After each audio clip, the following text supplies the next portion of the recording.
اهلا بكم في اخر اخبار عظمه الكل. نبدا كده في السريع بالسوبر افريقي. خلاص اتحدد في ملعب الجوهره في المملكه العربيه السعوديه يوم 13/8 ان شاء الله بين النادي الاهلي واتحاد العاصمه الجزائري.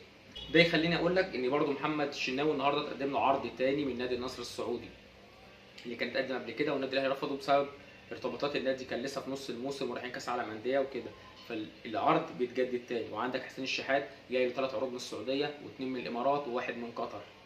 ومستر كولر اللعيب اللي مش هيقدروا يوفروا له بديل مش هيمشي.